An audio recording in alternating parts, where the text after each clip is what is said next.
If you're a maintenance supervisor for a commercial property, you've had to deal with everything from leaky faucets to flickering light bulbs. But nothing's worse than that ancient boiler that's lived in the building since the day it was built, 50 years ago. It's enough to make anyone lose their cool. That's where Grainger comes in. With industrial-grade products and dependable fast delivery, Grainger can help with any challenge. From worn-out components to everyday necessities. Call, click Grainger.com, or just stop by. Grainger, for the ones who get it done. All right, so welcome back, everybody. We're diving deep today, and, we love to uncover these sort of, like, hidden tactics, and today we've got one it's a legal strategy, but let's just say it's a little, controversial. It definitely raises some eyebrows. It does. We're talking about deny, defend, depose. Patchy, right. I know there's a certain ring to it. And we're going to be pulling from, wouldn't you know it, a text actually titled Pasted Text. Straight to the point. Yeah, they didn't mess around with that title. Yeah. So basically what we're going to do is we're going to unpack how this whole deny, defend, depose thing actually works. Yeah. Like what are the mechanics of it?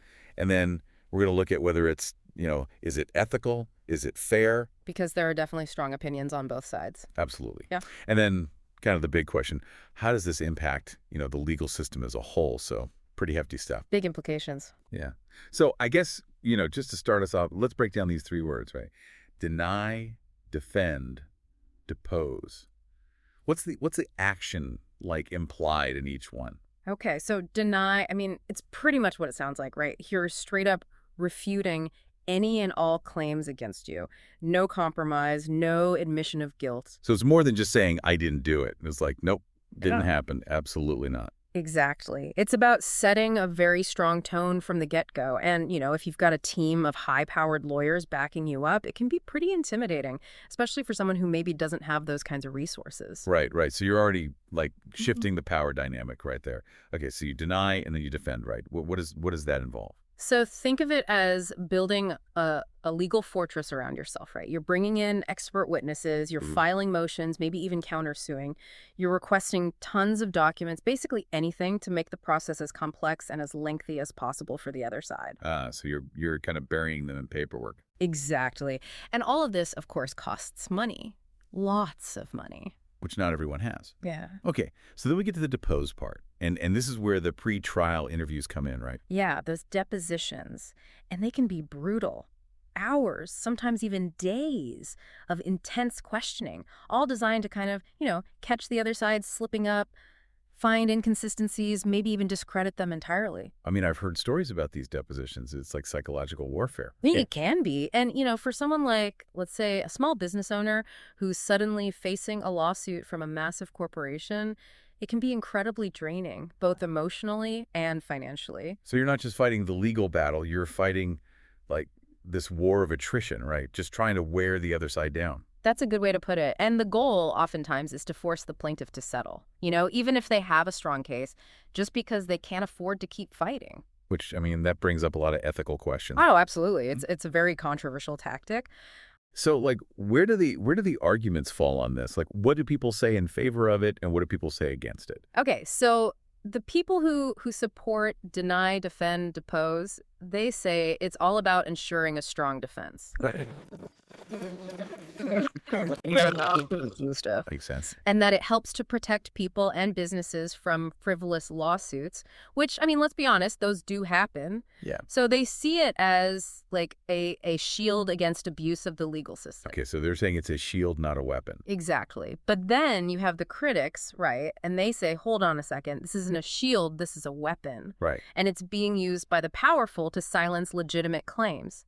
They argue that in reality, a lot of people with valid complaints don't even bother pursuing legal action because they know they'll be up against this kind of strategy and they just can't afford it. So it's like a deterrent. Exactly. And, it raises the question, how many cases with real merit are being swept under the rug because of this? So it's like this whole problem of access to justice, right? Like, if you can't afford to play the game, you don't get to play. Exactly. It really highlights the imbalance of power within the legal system. So, what can be done? Like, are there any solutions? Well, that's the million-dollar question, isn't it? Some legal experts have proposed things like, limiting the length of depositions, setting caps on legal fees, or maybe even providing more resources for individuals who are going up against these kinds of tactics. But, it's a tough one. Yeah, it's like how do you balance the right to a strong defense with, ensuring that everyone has access to justice? It's complicated. It is. And honestly, it's a conversation we need to keep having. The legal landscape is constantly changing, and we need to make sure that the system is fair and that it works for everyone, not just for those who can afford the best lawyers and the longest depositions. So I encourage everyone listening to do their own research to learn more about this strategy and the arguments on both sides, because ultimately, it's up to us as citizens to demand a system that is truly just. Yeah, absolutely. I mean, that's kind of the whole point of these deep dives, right? To give Yeah. people the information they need to form their own opinions and to, maybe even push for change. Exactly. All right. Well, I think that's about all the time we have for today. But this is a topic I think we'll probably be revisiting again because there's so much to unpack here. Definitely. But for now, thanks for listening, everybody, and we'll catch you next time. See you then. Today is your lucky day. Today is the day that our $3 website works for you, paying you directly to your PayPal daily. Imagine $3 ongoing continuous payments to your PayPal account. Imagine falling asleep and waking up to $300 in your PayPal account. How would this make you feel? How could this help you? What bills could you pay? What kind of fun could you have? What does that retirement look like now?